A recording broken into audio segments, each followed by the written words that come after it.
आम्ही म्हणजे तुम्ही आम्ही सारे जन पोट आहे तोंड आहे जीव आहे सोस आहे चमचमीत गाड्याचा ते आम्ही सारे खवय्ये आम्ही सारे खवय्ये सारे खवय्ये आम्ही सारे खवय्ये नवे काही बनवावे किती किती चोचले ते जिभेचे हे पुरवावे छान छान देशी विदेशी पदार्थ जाणून घ्यावे चुकता चुकता करता करता खावे अन खिलवावे आम्ही सारे खवय्ये आम्ही सारे खवय्ये सारे खवय्ये आम्ही सारे खवय्ये. नमस्कार. रामदेव स्ट्रॉंग हिंग प्रस्तुत आम्ही सारे खवय्ये powered by Fortune oils and फूड्सच्या आजच्या भागात मी संकर्षण तुमच्या सगळ्यांचं मनापासून स्वागत करतो.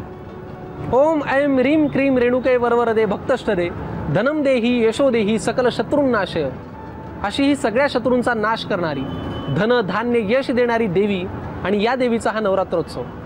या उत्सवातली आजची ही 5वी माळ. चला मग या 5व्या माळेच्या दिवशी जाऊयात ठाण्यातल्या कुलकर्ण्यांच्या घरी. त्यांच्याकडे काय तयारी चालली ती पाहूयात, खूप गप्पा मारूयात आणि तुमच्यासाठी पाहूयात नवीन रेसिपीज. चला आपण आहोत ठाण्यातल्या कुलकर्ण्यांच्या घरी आणि त्यांच्या घरातल्या या सगळ्या महिला आज आपल्यासोबत आहेत. तुमच्या सगळ्या जणींचं आजच्या भागात खूप मनापासून स्वागत. नमस्कार. नमस्कार. अरे वा वा, शाळेत आल्यासारखंच वाटलं मला. येस. कुलकर्ण्यांचा एवढा मोठा हा सगळा परिवार आहे. सगळ्यात आधी मला तुम्हाला 2-3 गोष्टी सांगायच्या आहेत. एक तर तुमचं घर अत्यंत सुंदर आहे, मला ते खूप आवडलं. थँक्यू. दुसरी गोष्ट तुम्ही सगळ्याजणी खूप सुंदर दिसताय, तेही मला खूप आवडलं. अरे वा. आणि मला एक उत्सुकता आहे की तुम्ही सगळ्या सणावारांना एवढ्या सगळ्याजण एकत्र जमता. तुम्ही सांगा. हो हो हो. आम्ही सणावाराला एकत्र जमतो कारण आम्ही जवळजवळच राहतो. डोंबिवली ठाणे या एरियामध्येच राहतो. त्यामुळे येता येतं. आमच्या घरात कुळधर्म कुळाचार आमचे सगळं चालू असतं. पण आम्ही वर्किंग आहोत सगळ्या आणि वर्किंग वुमन असूनही आम्ही या सगळ्या गोष्टी करत असतो. वा वा. वर्किंग म्हणजे तुमचा बिझनेस आहे का? हो, आमचा अशिदा इलेक्ट्रॉनिक्स म्हणून फॅक्टरी आहे वागळे इस्टेटमध्ये. आम्ही पॉवर प्रोटेक्शन रिले बनवतो. आणि हे सगळं आम्ही प्रत्येक जण तिथं काम करतो. प्रत्येक स्त्रिया तिथलं आम्ही अशिदा पंचकन्या म्हटलं जातं आमच्या ह्याच्यात. तर आम्ही या सगळ्यात तिथं पण काम करून आम्ही घर पण सांभाळतो आणि घरातले सगळे सणवार आम्ही उत्साहाने साजरे करतो. म्हणजे फार सुंदर तुमचं हे कुटुंब आहे आणि मला खूप आवडलं. म्हणजे तुम्हाला खरं सांगू का की आपल्याकडे जसं तुम्ही म्हणालात की सणवार असले की सगळे जमतात. अगदी. पण मला वाटतं असं जर कुटुंब एकत्र जमलं ना तर मला असं वाटतं की आजच दसरा आहे असं एक फिलिंग आलं साधारण. हो की नाही? आज नवरात्रातली 5वी माळ आहे. हो ना?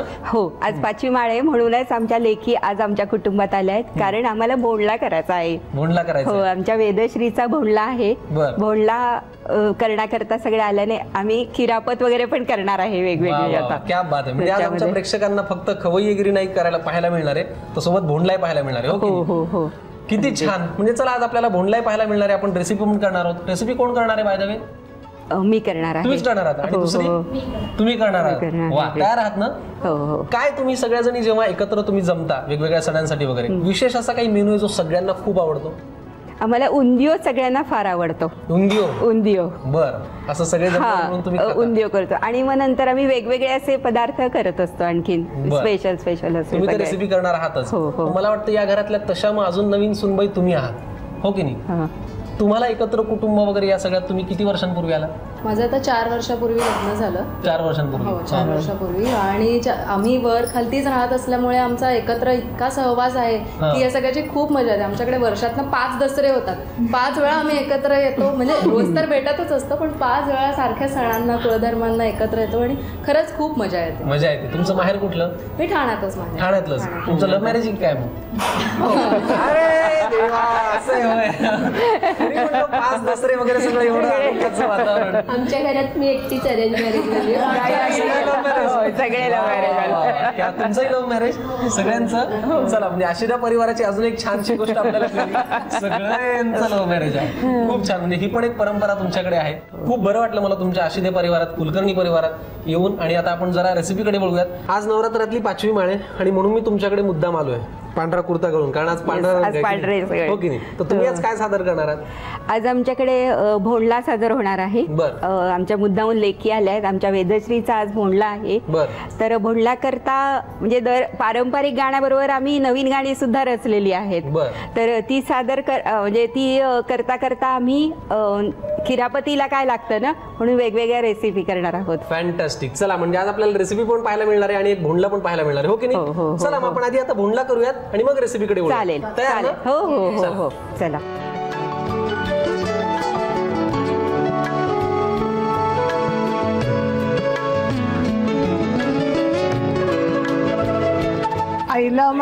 पैलमा गणेश देवा, माझा खेळ मांडीला करी तुझी सेवा, माझा खेळ मांडीला वेशीच्या दारी, पारळ झुमत गिरजावरी, गिरजावरी डोळ्याच्या सारीला टीका, आमच्या गावच्या मुलोजी नायका, एविन काय तेविन काय, कानातील बाई तांदूळ घ्या, आमच्या आया तुमच्या आया, खातील का दुधोंडे, दुधोंडाची लागली टाळी, आयुष्य दे माळी, माळी गेला येता भाता, पाऊस पडला येता पडपड पावसा, थेंबो थेंबी थेंबो थेंबी, आडव्या लोंबी आडव्या लोंबी,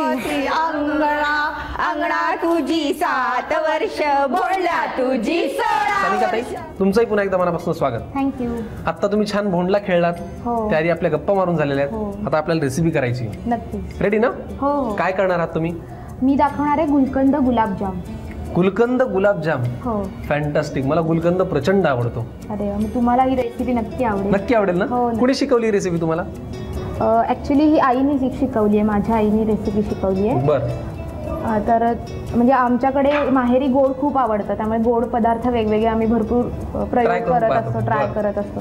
तर त्याच्यातूनच आलेली एक रेसिपी आहे. फॅन्टास्टिक. चला, म्हणजे आज एक माहेरची आठवण नवरात्राच्या या दिवसात, हो की नाही? हो. आता दसऱ्याला तुम्ही माहेरी जाता का इकडे सासरी? नाही नाही, इथेच आम्ही सगळे एकत्र असतो. जसं मग अशी आम्ही सांगितलं की जसे आमचे 5 दसरे असतात, बरोबर, तसं आम्ही दसऱ्याला सगळे एकत्र असतो. आमच्या कंपनीतही मोठी पूजा आणि गरब्याचा कार्यक्रम असतो कंपनीमध्ये. तर ते आणि घरी असं दोन्हीकडे असतं, एकत्रच असतं. पण तुम्हाला कंपनीत आणि घरी काही वेगळं वाटतच नसेल, कारण घरची सगळी मंडळी कंपनीमध्ये असल्यामुळे. कंपनीमध्ये असतात त्यामुळे दुसरं घरच आहे ते. दुसरं घरच आहे. वा वा, क्या बात आहे. चला, आपण आता रेसिपी करत करत एक गप्पा मारूयात. आवडतात हो, नक्की नक्की. फॅन्टास्टिक. पण त्याआधी गुलकंद गुलाबजामसाठी काय साहित्य लागतं ते मला सांग. खवा 1 वाटी, मैदा, बरं, साखर पाकासाठी 1 वाटी, काजूचे तुकडे, गुलकंद, वेलची पूड आणि केशर. थोडंसं साहित्य. हो. चला, आता आपण कृतीकडे वळूयात. काय करायला लागतं? आधी खवा आणि मैदा एकत्र करून त्याचे गोळे बनवायला लागतात. बरं, घ्या. खवा किती घेतलाय आपण? हा 1/2 किलो खवा आहे. बरं. हा खवा आपण जसा बाजारात आणला तसाच घेतलाय का त्याच्यात काही? नाही, तसाच आहे. हा खास गुलाबजाम साठी जो खवा मिळतो तोच घेतलेला आहे. बरं. मैदा किती? आता ह्याच्यात आपण 2 ते 3 चमचे मैदा घालू. बरं. पुरे इतका? हो, बस. बरं. आणि आता काय करायचं? हे हाताने व्यवस्थित मळून घ्यावं. घ्या मग मळून. त्यासाठी पाणी लागतं आपल्याला मळायला? नाही नाही, ह्याच्यात अजिबात काही नाही लागणार. हे मळल्यानंतर काय करायचं पुढे आपल्याला? आता आपण ह्याचे छोटे गोळे करायचे आणि त्याच्यामध्ये हे काजूचे तुकडे आणि गुलकंद भरायचे. गुलकंद भरायचं? हो. बरं. म्हणजे आपल्याला थोडक्यात त्याचं आवरण तयार करून त्यात सारण भरल्यासारखं? हा, तसंच करावं लागेल. बरं. आणि फक्त गुलकंद घेताना त्यातला पाक मी थोडासा बाजूला करून घेते, म्हणजे थोडा कोरडा केलाय गुलकंद. अच्छा. कारण गुलाबजाम नंतर तळताना मग ते बाहेर येऊ शकतं. बरोबर बरोबर. आणि थोडा कोरडा, हा, म्हणून कोरडा करून घेतला. आता हे छान आपण एकत्र मळून घेतलंय, मैदा आणि खवा मळून घेतलेला, एकजीव केलेला आहे. बरोबर. त्याचे छोटे छोटे गोळे तयार करायचे आणि त्यात गुलकंद भरायचं. वा, म्हणजे थोडंसं कलाकुसरीचं पण काम आहे. हा, थोडंसं कलाकुसरीचं काम आहे. बरं. गुलकंद भरायला मी मदत करू मला? हो, चालेल, नक्की.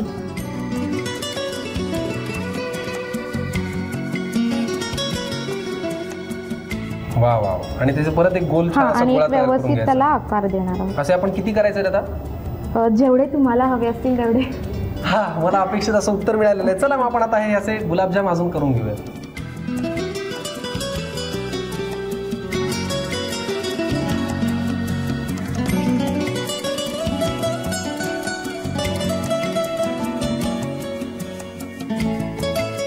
आपण गुलकंद आणि काजू भरून एक 5-6 गुलाबजाम तयार केलेले. आता पुढे काय करायला लागतं आपल्याला? आता आपण पाक बनवून घेऊया गुलाबजामचा आणि मग त्याच्यानंतर गुलाबजाम तळून घेऊया. बरं, आधी पाक तयार करून आधी पाक तयार करून. बरं, मग पाक तयार करण्यासाठी काय लागणार आहे? आधी आपल्याला साखर लागेल. साखर 1 वाटी साखर आणि त्याच्यात पाणी.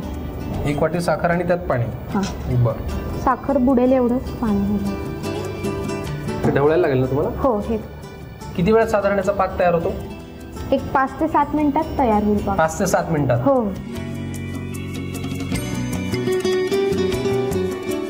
मला वाटतं आपला आता पाकही हा तयार झालेला आहे. हो, याला आता उकळी फुटलेली आहे. ओके, पुढे आपण आता ह्याच्यात वेलची पूड आणि केशर थोडं घालूया. पाकात लगेच घालायचं का? हो, गॅस बंद करून घालूया. बर, किती वेलची पूड? हा, एवढी बास होईल. एवढी पुरे? हो, बास होईल. केसर किती लागणार? थोडं केसर. इतकं पुरेल? हो हो, पुरेल. आणि ढवळून घ्यायचं. हो, हे व्यवस्थित ढवळून घ्यायचं. बर, म्हणजे आपला आता साखरेचा पाक पूर्णपणे तयार आहे. पूर्णपणे तयार आहे. बर, मग आपण आता हे मग अशी गुलाबजाम तयार केले, साखरेचा पाकही तयार केला. हो. आता काय करायचं? आता हे गुलाबजाम तळून घ्यायचे आणि थोडे गार झाले की मग पाकामध्ये घालायचे. आणि मग आपले गुलाबजाम तयार. हो, गुलकंद गुलाबजाम. फॅन्टास्टिक. चला मग आपण आता हे गुलाबजाम तळून घेऊया. साखरेचा पाक आपण तयार करून घेतला, गुलाबजाम तयार केले आणि तेलही उकळवायला ठेवलं. हो, तेलही आता छान गरम झालंय. आता हे आपण डीप फ्राय करून घेऊ. वा, किती वेळ लागतो? 5 मिनिटात होईल. 5 मिनिटात. हो हो, तेल छान तापलेलं आहे. बर, अरे वा, त्याचा आता रंगही बदलायला लागला. हो, लगेच. फॅन्टास्टिक. चला, गुलाबजाम आता तयार होत आहेत. नंतर आम्ही ते साखरेच्या पाकात घालतो आणि सेट करून घेतो. मग आपले तयार होतील गुलकंद गुलाबजाम. हो की नाही? आम्ही सेट करून घेतो. तोपर्यंत तुम्ही लिहून घ्या गुलकंद गुलाबजाम साठी लागणारं साहित्य आणि कृती. गुलकंद गुलाबजाम तयार करण्यासाठी लागणारं साहित्य: खवा, मैदा, साखर, काजू, गुलकंद, वेलची पावडर आणि केशर. कृती: एका बाउलमध्ये पाव वाटी खवा घेऊन त्यात 2 ते 3 चमचे मैदा घालून मिश्रण एकत्र मळून घ्यावं. मळलेल्या पिठाची पारी तयार करून त्यात गुलकंद भरून ती पारी बंद करून त्याचे गुलाबजाम बनवून घ्यावेत. नंतर फ्राईंग पॅन मध्ये 1 वाटी साखर, पाणी, वेलची पूड आणि केशर घालून पाक तयार करावा. कढईत तेल गरम करून त्यात गुलाबजाम तळून घ्यावेत. तळलेले गुलाबजाम साखरेच्या पाकात घालून काजूने गार्निश करून डिश सर्व्ह करावी. सानिका ताईंनी आता आम्हाला गुलकंदाचे गुलाबजाम करून दाखवले, म्हणजे तुमच्या सुनबाईंनी. आता तुम्ही काय करून दाखवणार आहात? आता मी बाजरी चीज पोटली करून दाखवणार आहे. बाजरी चीज पोटली. मला वाटतं पारंपरिकता त्यात आधुनिकता असं सगळं मिश्रण करून तुम्ही दोन्ही ह्याचा संगम करणार आहे. बरं, ह्या तुमच्या कोण? या माझ्या चुलत सुनबाई. चुलत सुनबाई. तुमचं मानसी. मानसी. बरं, आता तुम्ही सासूबाईंना मदत करणार आहात. हो हो हो. काय नाव म्हणाल रेसिपीचं? बाजरी चीज पोटली. चला, बाजरी चीज पोटली आपल्याला आता करून दाखवणार आहे. त्या दोघे मिळून, सासू मिळून. हो की नाही? त्यासाठी साहित्य काय लागतं ते आम्हाला सांगा. हे काय? भाजलेलं खोबरं आहे, बाजरीचं पीठ आहे, वाटलेली मुगाची डाळ आहे, बरं, चीज आहे, मैदा आहे, काळा मसाला, साखर, धणे पावडर, आलं लसूण मिरची पेस्ट, बरं, आमचूर पावडर, बडीशोप, हळद, तिखट, मीठ. काय करायला लागतं आधी कृतीमध्ये? पहिल्यांदा आपण ना सारण करून घेऊया. बरं, सारण करायसाठी काय लागणार आहे आपल्याला? सारणासाठी आपल्याला तेल तापत ठेवलेले. बरोबर. त्याच्यामध्ये बडीशोप टाकायचे फोडणीला, हळद, त्यानंतर ही वाटलेली मुगाची डाळ. वाटलेली मुगाची डाळ सगळी लागणार आहे. हो, वाटलेली मुगाची डाळ. हो की नाही? हो. बरं, आता हे परतवून घ्यायचं आणि त्याच्यामध्ये तिखट टाकायचं आपल्याला. जसं आवडतं त्याप्रमाणे टाकू शकतो प्रमाण त्याचं. बरं, थोडीशी आमचूर पावडर, धणे जिऱ्याची पावडर आणि काळा मसाला. काळा मसाला. बरं, बापरे, हे पण बरंच मिश्रण. हो की नाही? आणि मीठ आणि साखर चवीनुसार. आणि थोडीशी साखर, चवीपुरती साखर. आणि आता हे मिश्रण आपल्याला परतून घ्यायचंय. बरं, आणि मग परतवल्यानंतर वाफ आणायची त्याला आणि गार होऊ द्यायचं. बरं, म्हणजे आपलं हे काय सारण तयार होईल का? हे सारण तयार होईल. आणि मग आपल्याला जे आवरण ज्याच्यामध्ये सारण भरायचं त्याची तयारी करायची. आता हे आपलं सारण तयार होईल का?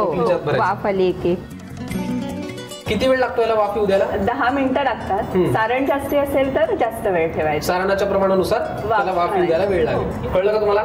फॅन्टास्टिक. आपण आता अर्धी कृती करून घेतलेली आहे. पुढची कृती आपल्याला करायची. मुगाचं हे मिश्रण आपण वाफवून घेतलं. सारण वाफवून घेतलंय. आता त्याच्यामध्ये सुकं खोबरं आपल्याला मिक्स करायचंय. सुकं खोबरं नाहीये फक्त, ते काय काय त्यात भाजलेलं खोबरं.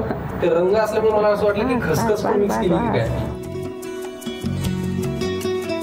आता हे सारण तयार झालेलं आहे. आता आपल्याला बाजरीची पारी करून घ्यायची. तर त्याची कृती काकू सांगतील. या मग आता चला, आपलं सारण तयार करून झालेलं सुनबाईंकडनं. आता आपल्याला पारी तयार करायची. छानच असणार आहे. आता आपण काय करूया की बाजरीचं पीठ, चीज, मैदा, थोडं आलं मिरची लसणाची पेस्ट सगळं काढून कालवूया. आणि मग ते हे गरम पाणी करत ठेवलंय, त्यात थोडंसं तेल टाकूया. आणि मग हे सगळं जो मिश्रण आहे ते आपण याच्यात टाकून घेऊया. आधी काय लागणार आहे ते सांग. आधी मला ज्वारीचं पीठ लागेल. ज्वारीचं पीठ, बाजरीचं सॉरी चुकल्यावर का. किती लागणार आहे? पाव वाटी चीज टाकणार आहोत. बरं. पाव वाटी मैदा घालणार आहोत. मिरचीचा ठेचा एवढा लागेल. आणि आता थोडं मीठ किती बघा लागणार आहे? मीठ आपण आता घातलंय. हा, पण आपल्याकडे एक छोटीशी चूक झाली आहे. आपण याला मिरचीचा ठेचा म्हणालो, पण ह्याच्यात बरंच काही आहे ना. हे आलं मिरची आणि लसूण याची पेस्ट आहे. आलं लसूण मिरची आणि याची पेस्ट आहे, हो की नाही? तसंच घ्या, मिरचीचा ठेचा म्हणलं तरी, हो की नाही? मिश्रण आता करून झालेलं आहे. हो, आता ह्याच्यात ना आपण 1 चमचा तेल टाकूया. 1 चमचा तेल. पाणी आपण आधीच गरम केलं आहे. बस. बरं. आता आपण हे टाकूया त्याच्यात. बाजरीच्या पिठाचं जे मिश्रण आपण तयार करून घेतलं ते घातलं आपण. हो. आता हे हलवून पूर्ण वाफ आणून घेऊया. बर. पाणी लागेल का त्याला? अजून थोडं लागेल. गरम पाणी.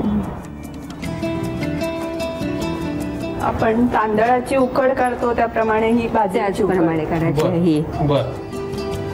बाजरी अशी मुलं खात नाही ना, तर चीज वगैरे घातल्यावर जरा चीज आवडतं मुलांना, त्यामुळे बाजरी चीज मिक्स केलं की मुलंही आवडीने खातात. हे बाजरीचं चीज बाजरीचं चीज होतं. बरोबर आहे. आता आपण ना ह्याला वाफ आणून घेऊया चांगली. आणि मग याची आपल्याला पारी करता येईल. किती वेळ? एक 5 मिनिटात वाफ येईल चांगली. अशी दणदणून वाफ आली ना की मग ती पारी करणं सोपं जातं आपल्याला. आपल्याला लाटून घ्यायला. हो, जसं उकडीच्या मोदकाला कसं करतो ना, त्याच पद्धतीमध्ये ही उकड घेतली जाते. बरं, चला मग आता हे बाजरीच्या पिठाचं जे मिश्रण आपण तयार केलंय त्याला एक 5 मिनिटात छान वाफ येऊ दिली. मला वाटतं त्याला आता वाफ आली असेल छान. हो, वाफ आता चांगली आलेली आहे. हे बघा, व्यवस्थित वाफ आली आहे. आता थोडं गार करूया आपण, म्हणजे आपल्याला पारी करता येईल. चला मग हे मिश्रण आपण गार करून घेऊ. हो. बाजरीच्या पिठाचं मिश्रण आपण मळून घेतलं, त्याला वाफ येऊ दिली आणि गार करून घेतलं. हो, आता आपण पारी करायची आहे. पारीमध्ये आपण हे सारण भरणार आहोत. तर ते लाटण्याकरता थोडी प्लास्टिकची पिशवी घेतली आपल्याला तर बरं पडतं, कारण पटकन सुटते ते. तर छोटासा गोळा घ्यायचा त्याचा.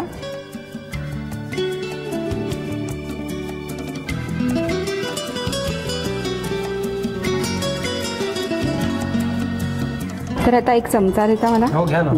आणि याच्यात सारण भरायचं. आता ह्याच्यामध्ये सारण भरणार मी.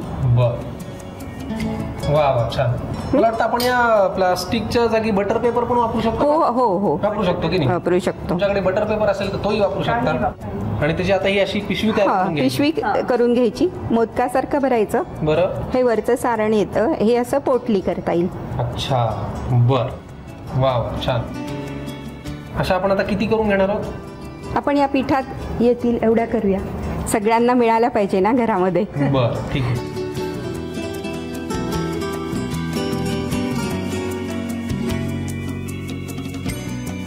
मला काय वाटतं, तोपर्यंत तुम्ही या तळायला घ्या ना. हो, चालेल.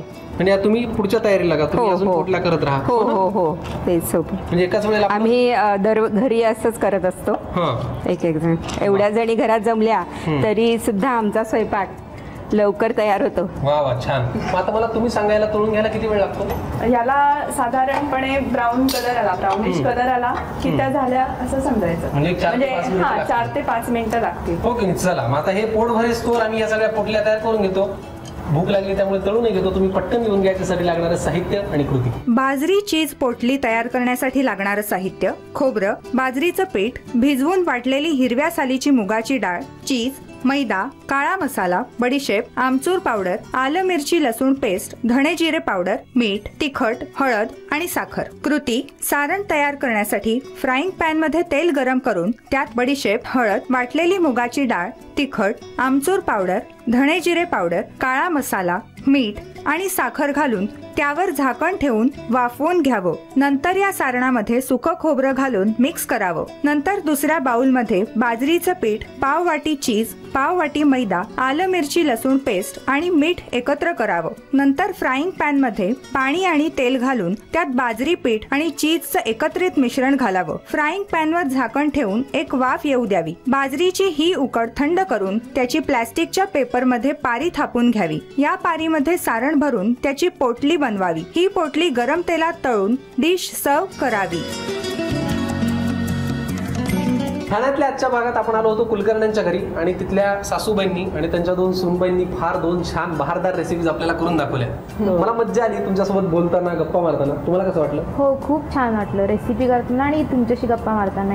मजा आली. हो, खूप मजा आली. वा, एवढ्या छान रेसिपीज आम्हाला करून दाखवल्याबद्दल ही भेटवस्तू झी मराठीकडनं तुमच्या सगळ्या परिवाराला आहे. पण मी यांना विनंती करतो की तुम्ही याचा स्वीकार करावा. धन्यवाद. वा, आणि रामदेव स्ट्रॉंग हिंग मसालाकडनं तुम्हाला हे छानसं गिफ्ट हॅम्पर. थँक्यू. या गिफ्ट हॅम्पर सोबतच अजून एक झी मराठीकडनं हरित परंपरा आम्हाला तुमच्या स्वाधीन करायची आहे. याचा स्वीकार करा आणि याचंही छान पालन पोषण करा. ओके, आवडेल ना तुम्हाला? अगदी अगदी. खूपच सुंदर भेट. खूप आवडला, यांनाही खूप आवडला. तुम्हाला नेमका कसा वाटला ते आम्हाला नक्की कळवा. त्यासाठी आमचा पत्ता आहे आम्ही सारे खवय्ये, Zee Marathi, post bag number 1, Andheri पूर्व, Mumbai 99, Bharat TVC, Zee Marathi @znetwork.com. Ramdev strong हिंग प्रस्तुत आम्ही सारे खवय्ये, powered by Fortune oils and फूड्सच्या आजच्या भागात आपण आलो ठाण्यातल्या कुलकर्ण्यांच्या घरी आणि त्यांनी सगळ्यांनी मिळून आपल्याला एवढा छान तुम्ही बोंडलाही करून दाखवला. एवढ्या 2 सुंदर रेसिपीज पण करून दाखवल्या. आमच्या प्रेक्षकांना नक्कीच खूप आवडल्या असतील. मलाही खूप आवडल्या. वा, तुम्ही तुमच्या परिवारात मला सामील करून घेतलं त्याचा मलाही खूप आनंद झाला आणि मलाही खूप बरं वाटलं. आम्हाला पण चला, आम्हाला सगळ्यांना खूप बरं वाटलेलं आहे. आता आम्ही अजून जरा जास्ती बरं वाटून घेतो हे सगळे पदार्थ खाऊन. तुम्ही घ्या निरोप. भेटूया पुढच्या भागात. तोपर्यंत मस्त खा, स्वस्त राहा, पाहत राहा. रामदेव स्ट्रॉंग हिंग प्रस्तुत आम्ही सारे खवय्ये, powered by Fortune oils and foods. नव्या नव्या चवी ढवी विचल्या ह्या तुम्हासाठी. हवे ते पंगत किस्से तुम्हाला आवडावे. खाणाऱ्याने खात रहावे.